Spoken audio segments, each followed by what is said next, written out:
বিনা বিচারে ভারতের কারাগারে বন্দী ছাত্রনেতা ও মানবাধিকার কর্মী ওমর খালিদ। খালিদের স্মৃতিচারণ করে তাকে চিঠি লিখেছেন যুক্তরাষ্ট্রের নিউ ইয়র্ক সিটির মেয়র জোহরান মামদানি। আর এতেই খেপেছে নয়াদিল্লি। মামদানির লিখা ওই চিঠি গণমাধ্যমে প্রকাশের পর কড়া প্রতিক্রিয়া জানিয়েছে ভারত সরকার। নয়াদিল্লি বলছে, অন্য কোনো দেশের বিচার ব্যবস্থা নিয়ে মন্তব্য করা থেকে জনপ্রতিনিধিদের বিরত থাকা উচিত।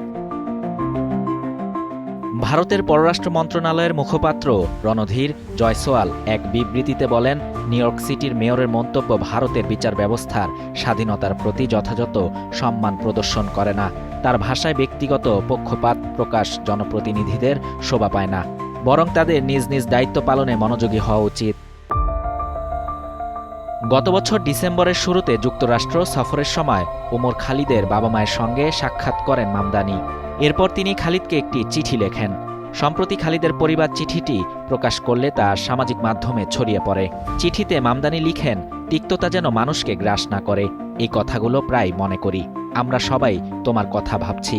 2020 সালের সেপ্টেম্বর থেকে বিনা বিচারে কারাবন্দী ওমর খালিদ।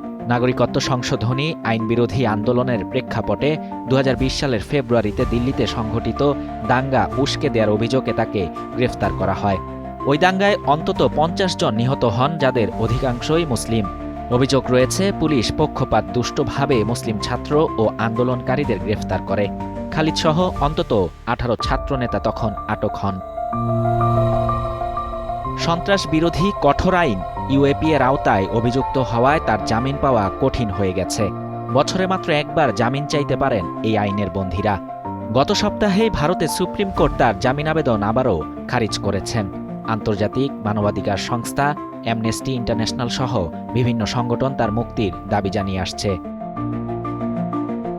এদিকে নিউ ইয়র্কের কুইন্সে এক বিক্ষোভে হামাসপন্থী স্লোগান ওঠার ঘটনায় মেয়র মামদানি স্পষ্টভাবে হামাসকে সন্ত্রাসী সংগঠন হিসেবে আখ্যা দিয়েছেন।